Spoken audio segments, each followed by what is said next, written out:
네, 안녕하세요. 오늘 무슨 뭐 이른바 영수회담, 그러니까 이재명을 이제 윤 대통령이 만난 그런 일이 있었죠. 이거 보고 있으면서 여러 가지 생각이 들더라고요. 한마디로 야, 윤 대통령 욕 본다. 저 뭐 저런 사람까지 만나야 되나? 저렇게 연출까지 해줘야 되나? 어쩌겠습니까? 예. 선거에 패배했다 그럴까? 선거에서 뭐 최대 정당임을 다시 확인했기 때문에 결국은 그런 종류의 그 타협적 제스처를 진짜 타협할지는 모르겠고 그건 두고 봐야 되고요. 제스처를 일단 취할 수밖에 없죠. 자, 그런데 이제 이걸 보면서 개가 짖어도 귀찮은 간다 이런 생각이 듭니다.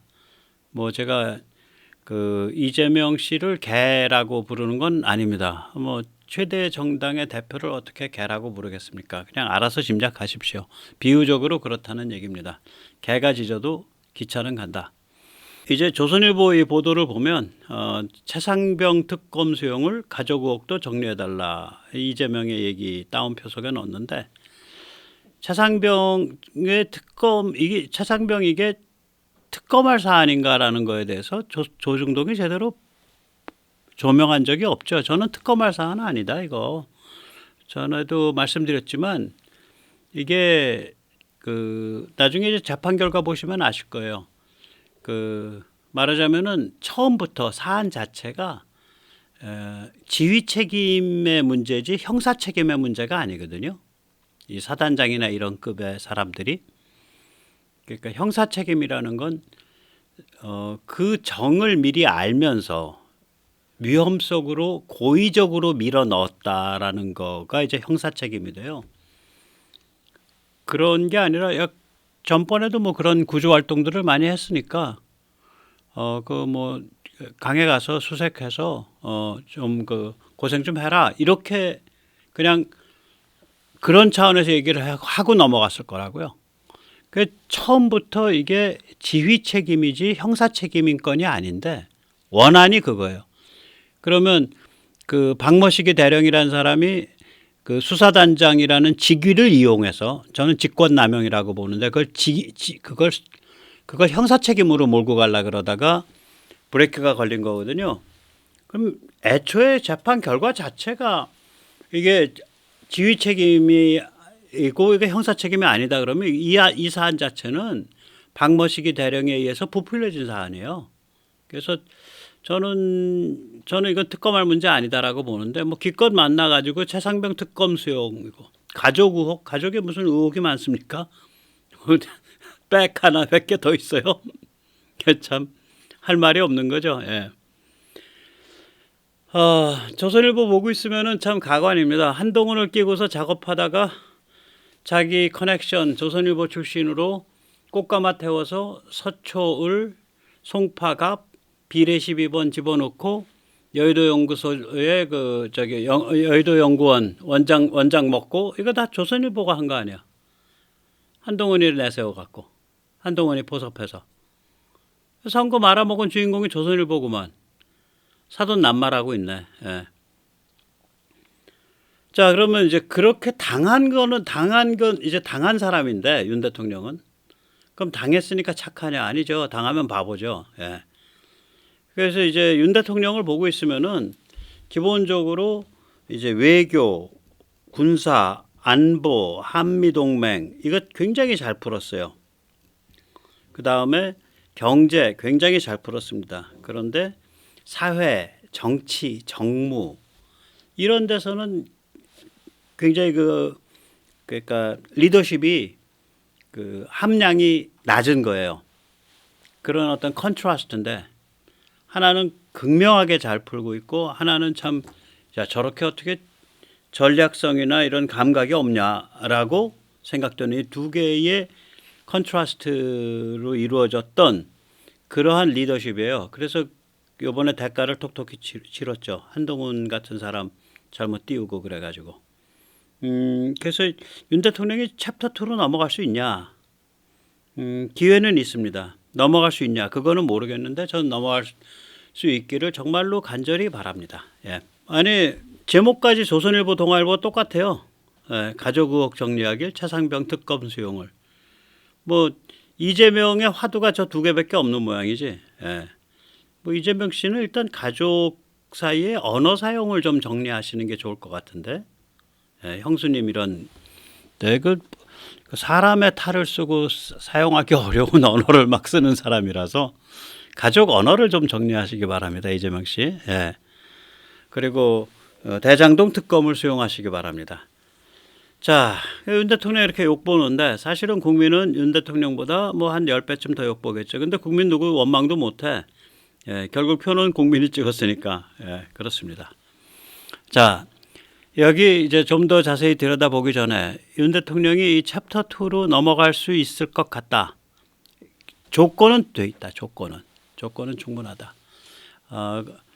이제 넘어가냐 못 가냐는 윤 대통령의 결심 혹은 깨달음 혹은 진정성 여기에 달린 거다. 예, 먼저 세뇌 탈출 자유구독료 부탁 말씀 좀 올리고 그리고 이어가도록 하겠습니다. 아시다시피 세뇌 탈출은 광고가 잘 붙지 않습니다. 붙더라도 천천히 붙는 경향이 있습니다. 도와주시면 보다 좋은 컨텐츠로 찾아뵙는데 커다란 힘이 되겠습니다. 감사합니다. 이 와중에도 경제는 잘 나가요. 예, 내수가 살아나기 시작을 해가지고 이 성장률이 너무 높게 나올 것 같으니까 예측이 한 1% 후반대 뭐 2% 이렇게 됐는데 2% 후반대 한 1%포인트 퍽 뛸 것 같으니까 한은이 긴급 회의를 했다고 합니다. 2% 후반 정도는 전망이 나오고 있는데요.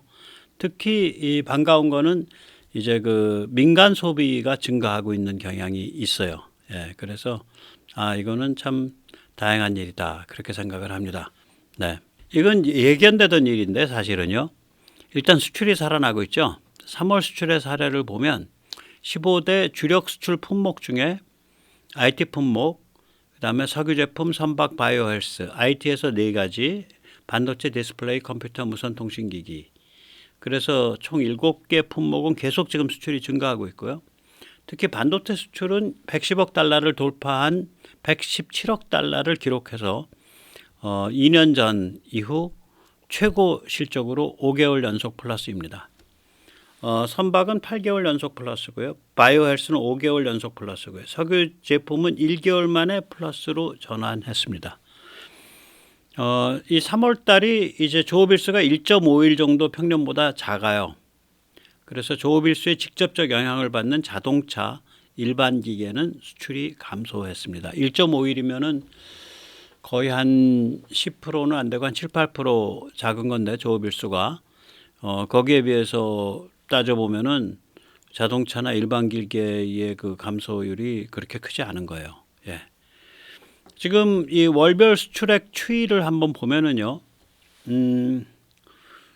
작년 1월 그러니까 2023년 1월 대비 올해 1월에 약 한 80억 달러 정도, 80억 달러 정도 더 수출이 늘었고요. 2월 달에는 작년 2월 대비 한 20억 달러 늘었고요. 3월 달에는 작년 3월 대비 한 20억 달러 늘은 겁니다. 그러니까 수출액이 평균적으로 보면 퍼센티지로 보면 작년 대비해서 계속 이제 그 말하자면 18%, 뭐 4.8%, 3.1%. 만약에 3월도 조업일수가 제대로 나왔으면은 이게 한 5% 정도, 4.8에서 5% 정도 될 겁니다. 증가율이. 이게 무슨 얘기냐면 우리 수출이 이제 전체적으로 양이 늘고 있고요. 특히 올해 뚜렷한 건 이제 완전히 미국이 중국을 완전히 따라잡았죠. 대미 수출이. 그래서 미국이 제일 크고요. 예, 우리 수출 시장에서. 우리 탈중국 현상이 꽤 심도 있게 진행되고 있습니다. 예, 그래서 이 굉장히 좋은 현상들이죠. 지금 중국은 수출이 감소하고 있거든요. 그러니까 이게 어마무시한 얘기예요, 사실은. 예. 이 수출 살아나면서 이제 당연히 이제 수출 그러니까 무역 수지 흑자, 뭐 이제 상품 수지냐 무역 수지냐인데 지금은 이제 3월 그러니까 이 상품 수지는 지금 현재까지 나와 있는 게 2월 달까지밖에 안 나와 있어요. 상품 수지는 2월 말에 마감을 해서 4월 초에 발표하거든요. 한 달 묵혀가지고. 왜 그러냐면 그 처리를 좀 해야 됩니다. 데이터 처리를. 그래서 상품 수지보다 그냥 여기서는 이제 무역 수지를 썼습니다. 그러니까 이게 산업자원부 발표죠. 그러니까 관세청 통관 기준. 예. 그걸 보면은 이제 보면은 그 우리가 여기서 알 수 있듯이 이 무역 수지가 지금 1월 달에 4억 달러, 2월 달에 43억 달러, 3월 달에 43억 달러 흑자를 계속 내고 있어요. 그러니까 이게 이제 작년 1월에 비하면은 굉장히 좋아지고 있고, 그리고 작년 6월부터 우리가 무역 수지가 플러스로 찍히기 시작했는데, 그때보다 지금 상황이 굉장히 좋게 가고 있는 거예요. 그래서 이대로 가면 무역 수지 기준으로 해서 올해 한 600억 달러 정도 그 무역 수지 흑자 내니까 이건 어마무시하게 내는 거예요. 예, 상품 수지가 되면 조금 더 커집니다. 그거보다. 왜 그러면 무역 수지는 이게 통관 기준이 되어 가지고 수입은 FOB, 그러니까 도착도죠. CIF로 잡히죠. 우리 세관에 오는 것까지. 그리고 수출은 우리 세관 떠나는 거니까 FOB로 잡혀요. 그래서 그런 차이나 뭐 다른 여러 가지 차이가 있어서 무역 수지가 상품 수지보다 조금 그러니까 박하게 나옵니다. 평균적으로. 근데 정확한 건 상품 수지가 정확한 거예요. 사실은 한국은행이 발표하는 게 그게 돈 베이스니까. 그리고 이제 상품 수지에는 저게 아마 들어가죠. 그 선금 받은 게 통장 베이스니까. 무역 수지는 선금 받은 게 안 들어가요. 무역 수지는 선금 받아도 아직 통관 안 했잖아. 그러니까 이제 플랜트라든지 무기라든지 선박이라든지 이런 것이 무역 수지에서는 늦게 반영돼요. 상품 수지에서는 일찍 반영되고. 그래서 우리가 상품 수지 기준으로 보면 작년에도 계속 흑자인 이유가 작년에 흑자였었어요. 상품 수지 기준으로. 우리가 이제 이게 경제가 고도화되면서 이렇게 선금 받고 물건 파는 플랜트라든지 무기라든지 이런 게 많아져 가지고 그 납기는 나중에 오고 그래서 작년에도 상품 수지가 흑자였죠. 재작년에도 흑자였고. 그래서 그때 우리 무역 적자 난다 어쩐다 한참 얘기할 때 제가 가끔 그런 말씀드렸잖아요. 이거는요. 이렇게 경제가 막 전 세계가 요동치고 난리를 부릴 때는 상품 수지와 경상 수지를 봐야 됩니다. 통장을 봐야지, 통장을. 그래서 전혀 걱정할 거 없습니다. 그런 말씀을 드린 적 있죠. 예. 그래서 이제 이걸 조금 더 보면, 예, 무역 수지가 이게 이렇게 명확한 거죠. 예, 명확하게 이제 추세가 이렇게 잡히고 있고, 아마 올해 점점 더 좋아질 거예요. 무역 수지가. 물론 이제 복병은 있습니다. 그 에너지가 복병이죠. 그런데 이란이 사고를 쳐봐야 얼마나 치겠어요. 그리고 러시아가 이제 패퇴를 해서 이제 푸틴 이후 체제가 되면 러시아가 세계 에너지 시장에 정식으로 복귀를 하게 되거든요. 먹고 살려고. 그래서 중장기적으로 보면 에너지 가격은 안정세라고 봐야죠. 70달러대 60달러 후반대 이렇게 안정세 될 겁니다. 지금 이제 90달러까지 가 있는데 이란이 하도 사고를 쳐가지고 가자랑 하마스랑 전체적으로 보면 우리는 이제 세계 경제 구조 조정에 아주 잘 적응해가는 케이스라고 저는 생각을 해요. 이건 제가 여러 번 말씀을 드렸죠. 지금 세계 경제 구조 조정이거든요. 이게 하나는 탈중국 차이나 데이리스킹이란 말이에요.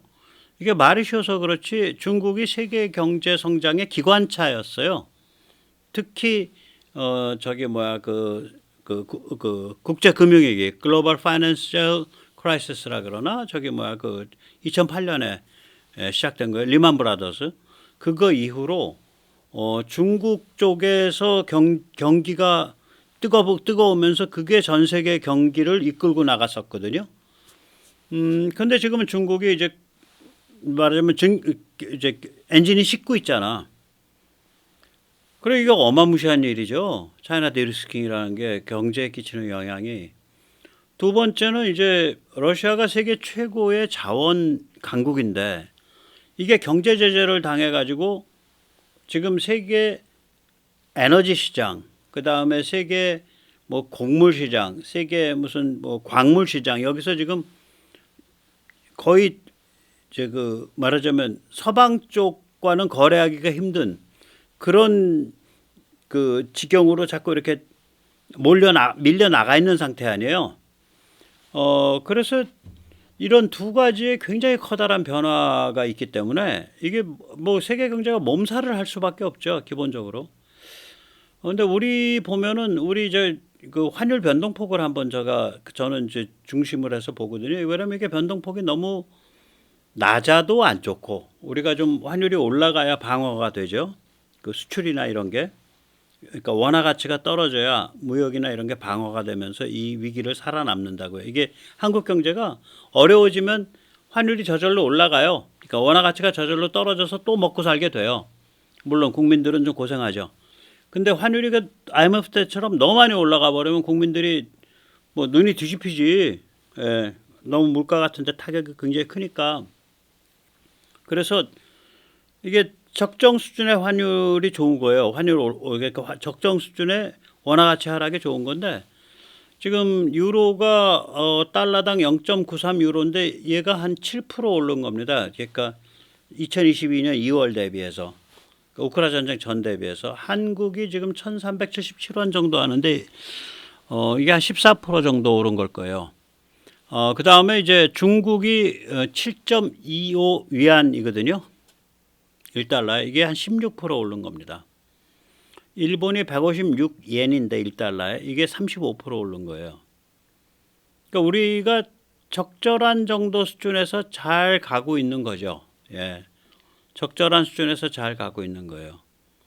우리가 중국과 경쟁을 해야 되니까 중국 오른 만큼 정도는 올라야지 경쟁이 되죠. 예, 그렇죠. 일본은 좀 너무한 것 같고요. 예.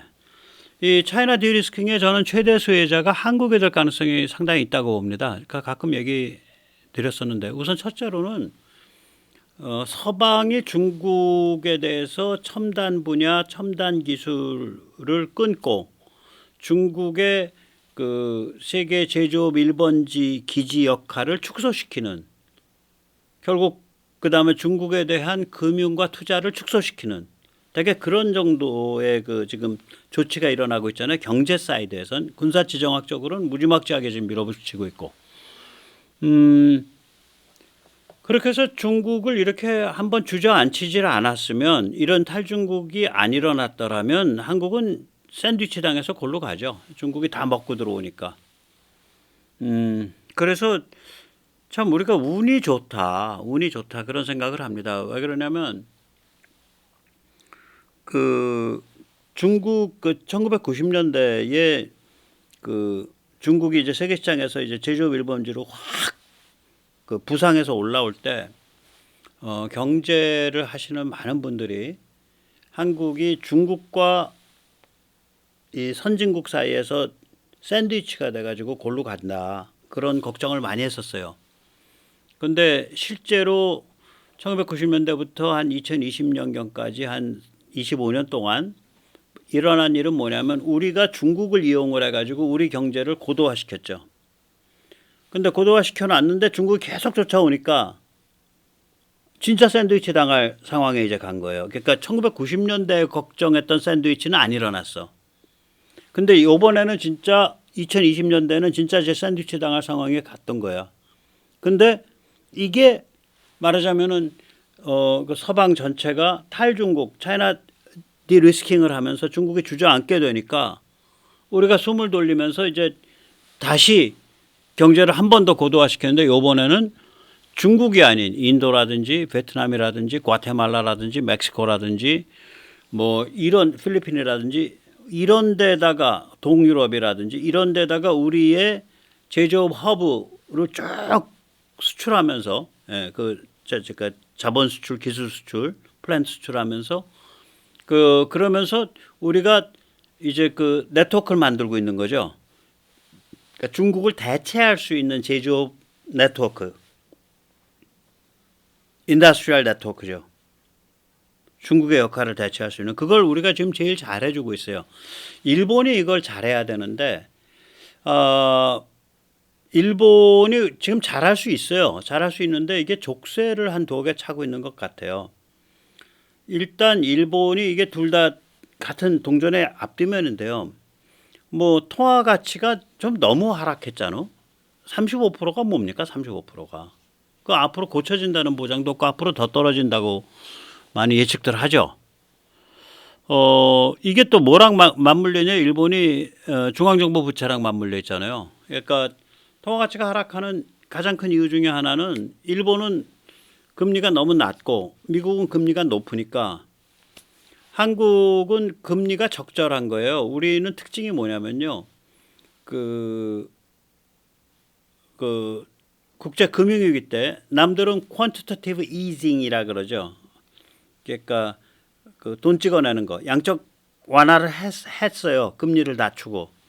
우리는 그때 뭐 1점 몇 프로인가 2%인가 그 이착저착에서 계속 유지했죠. 그 다음에 요번에 이제 미국이 막 5%대로 올라가는데 우리는 3%대로 가서 또 유지하고 있잖아요. 이렇게 그 어떤 경제 운영의 기저가 변동폭이 크지 않아야 그 경제가 잘 돌아갑니다. 이걸 이제 기대 이론이라 그러거든요. expectation theory. 그러니까 경제의 주체들이 가계라든지 기업들, 경제 주체들이 전제로 하고 있는 몇 가지 주요한 그 주춧돌들이 있단 말이죠. 금리 같은 게 거기에 해당을 해요. 이 주춧돌이 흔들리면 경제 주체들의 합리적 판단이 불가능해져 버려요. 그러면 경제 주체들이 경제 행위가 너를 뛰죠. 막 돈이 막 여기 몰렸다, 저기 몰렸다, 저기 몰렸다, 너를 뛰게 되고 돈을 소비를 했다가 지나친 또 저축을 했다가 막 너를 뛰게 되니까 안 좋아요. 그래서 우리는 우리 금리의 운영 역사를 보면 굉장히 스테이블합니다. 전 세계에서 가장 스테이블한 나라, 가장 안정적인 나라 중에 하나입니다. 어쨌거나 지금 일본 같은 경우에는 금리를 그 양적 완화를 너무 오랫동안 거의 뭐 마약 중독에 쌓여 있는, 그래서 결국은 지금 1년 전 기준입니다. 2023년 3월 현재 9조 2천억 달러인데 이게 이 그 해외 기관의 그 저기 뭐야 그 예측에 의하면 2013년 말에는 10조 7천억 달러 정도, 10조 그렇죠. 10조 7천억 달러 정도 보고 있는 거예요. 2024년 말이 되면은 이게 11조 달러 정도 가는 걸로 보고 있는 거예요. 9조 2천억 달러 정도 되니까 이게 이제 1,300조 엔인데 이게 또 엔화를 뭘로 적용하냐가 또 다르죠. 예. 이게 이제 워낙 그동안 변동폭이 커서 이게 달러 베이스 국채였는지 엔화 베이스 국채였는지 이것도 다시 다 따져봐야 돼요. 지금은. 어쨌거나 이게 GDP의 263%고 이게 자꾸 쌓여가고 있다고요. 그래서 일본이 이 부채가 너무 커서 이자율을 못 올리죠. 그러니까 일본은 만성적 양적 완화 상태가 되는 거죠. 그럼 이자율이 낮으니까 엔화를 달러로 바꿔서 미국 국채를 사거나 미국 투자하는 게 낫지. 그러니까 엔화를 달러로 바꾸려는 수요가 점점 늘어나니까 엔화 가치는 더 떨어지죠. 엔화 가치가 더 떨어지니까 이게 뭐야 이제 인플레 압력은 주어지고 국민들이 참으면 다행이고 안 참으면 이제 난리 나는 건데 이제 참을 만큼 참은 것 같아요. 그래서 일본이 좀 문제예요. 이게 이제 이런 게임 들어가면은 굉장히 문제가 많은데 터키가 이거 비슷하거든요. 터키가 그 최근 들어가지고 에르도안이 좀 이상한 사람이어서 인플레를 잡는다고 돈을 풀었어요. 인플레의 주요 원인은 이자 때문이다. 이자를 낮추면 인플레가 잡힌다. 이런 황당한 경제학과 완전히 어긋난 정책을 펴가지고 터키가 막 70%뭐 이렇게까지 인플레가 갔잖아요. 그래가지고 터키가 이제 그걸 잡겠다고 이자율을 높였다고. 그 인플레가 잡혔냐 안 잡혀요. 이게 왜 그러냐면 한번 어떤 구조가 뻐그러지면 정상적 작동이 안 일어나는 거예요. 왜 안 잡히냐? 이미 터키는 인플레가 심해갖고 달러와 유로로 생활이 돌아가요. 달러와 유로 경제 바깥에 있는 거는 공무원 월급밖에 없어. 그럼 달러와 유로로 어차피 돌아가고 있으니까 이자율을 낮췄느냐 높였느냐에 따라서 이거랑 상관없는 거예요. 그래서 이자율을 올려도 인플레가 안 잡힌다 그러더라고 터키가 이제. 이게 체질이라는 게 그런 거거든요. 체질이 망가지면 백약이 무효가 되는 거 아니에요.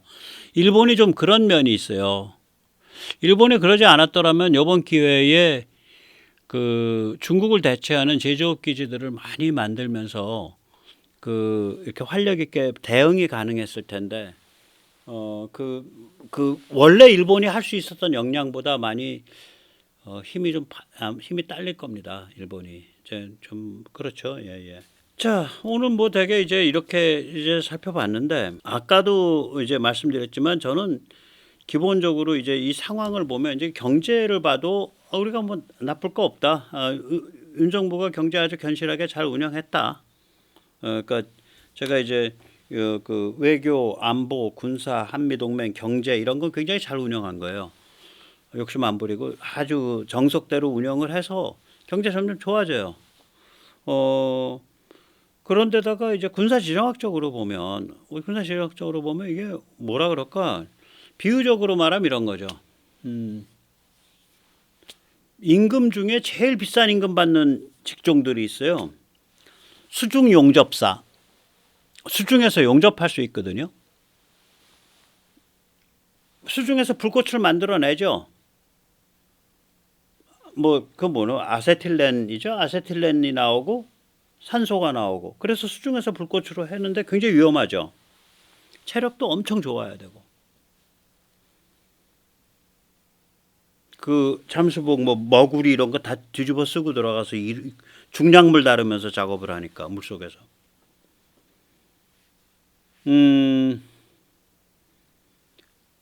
굉장히 급여 높거든요. 요새는 얼마인지 모르는데 옛날에 엄청 높았어요. 지금도 높을 거예요. 고압 전기 기사, 뭐 몇만 볼트, 10만 볼트 전선 다루는 사람들. 그 다음에 폭발물 다루는 사람들, 폭약을 다루거나 건물 해체 같은 걸 폭약으로 해서 처리하거나 이런 사람들.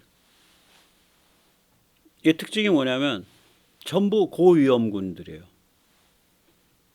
한국은요 2000년 동안 고위험 지역입니다. 여기가 눈길 한번 잘못 돌리면은 중국과 대륙에 잡혀먹는 거예요.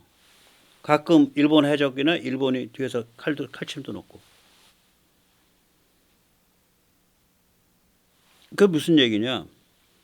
우리가 지금 어떤 군사지정학적인 운명 자체가 우리의 원래의 그러니까 이 형세가 우리 운명과 지금 딱 합이 맞은 거예요. 우리 운명은 뭐냐면 어차피 우리는 중국에 뻗대야 돼. 미국을 위해서 뻗대는 것도 아니고 뭐 서방을 위해서 뻗대는 게 아니에요. 우리가 2000년 동안 중국에 대해서 뻗대 왔잖아요.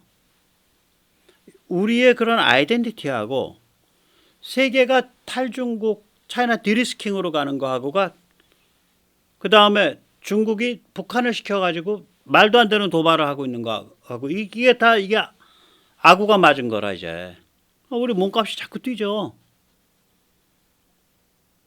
하나는 그거고요. 두 번째는 그런 베이스 위에서 경제도 이렇게 굉장히 좋아지고 있단 말이죠. 튼튼해지고. 지금 이 무시무시한 세계 경제의 구조조정을 이렇게 나이스하게 타고 넘어간다? 이거 보통 일 아닙니다. 이거 뭐 다들 외국 다니시기 때문에 다들 그냥 아마 피부로 다 느끼실 거예요. 그런데 이거를 거꾸로 한번 생각을 해보면 이렇게 그러니까 이런 관점에서 보면은 지금 윤 대통령이 지금 빠져 있는 함정은 기본적으로 윤 대통령의 리더십이 성숙지 못했기 때문에 벌어진 일이에요. 윤 대통령이 사회나 정치나 정무에 대해서 간사할 정도로 감이 있었으면 이런 일이 안 벌어져요. 뭐 그 사람이 검사 뭐 이런 생활을 해오고 생활이 단순해 가지고 그런 감이 없었던 거지. 정치 정무에 대한 감이 없었던 거예요. 그거는 검찰 조직 안에서 사람을 발탁해서 쓸 때도 드러나요. 한동훈 같은 사람은 특수부 아니야. 사람 불러다 조져서 때려잡는 거예요. 윤 대통령은 특수부 쪽이죠. 그러니까 그런 쪽 사람들을 썼다가 요번에야 비로소 검찰의 기획 파트 출신들을 쓰고 있어요. 검찰 조직 안에서 제일 정무적 정치적 감각이 좋은 데가 기획파트예요. 그러니까 이제야 그리고 이제 그 윤 대통령 입김이 뭐 들어갔는지 안 들어갔는지 모르는데 최소한 비토는 안 했으니까 되겠지. 황우려가 지금 비대위원장 한다는 거거든.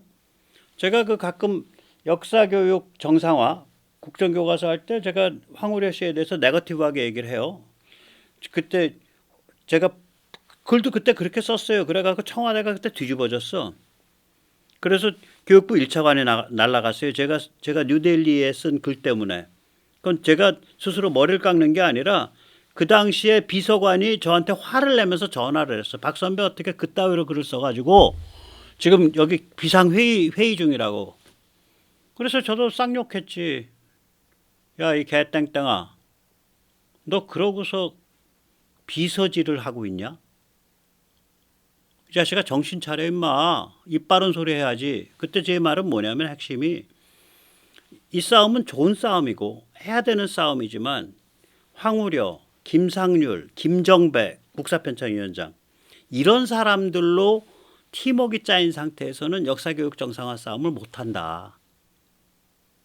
이건 마치 뭐 식칼 들고서 현대전으로 무장되어 있는 현대 군대 앞으로 무장되어 있는데 돌격하는 거랑 똑같다.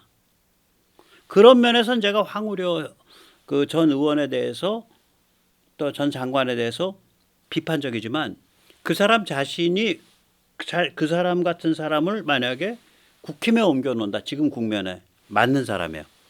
온건하고 균형 잡혀 있고 경륜이 있어요. 그런 면에선. 근데 전교조 혹은 뭐 역사교육 역사교사 모임 역교모가 전교조의 핵심 조직이죠. 그런 걸 상대로 해서 어떤 이념적인 혹은 사회정치적인 투쟁을 해야 된다. 그거는 아니죠. 황우려 장관이. 예. 그러니까 사람이 다 쓰임새가 있는 거죠. 쓰임새가 있는 거죠. 예. 그래서 저는 이제 윤 대통령이 그러니까 리더십을 그 어떤 진정성의 바탕을 내서 이번에 뼈를 깎는 그런 각성을 해가지고 사회 정치 정무적 감각을 고도화시키면 이거 뒤집습니다. 판 뒤집습니다. 쟤들은 어차피 그러니까 그 기본 베이스가 기본 펀더멘탈이 어차피 끝난 인생들이에요. 중국이 끝났기 때문에. 예, 오늘 여기까지 모시겠습니다. 감사합니다.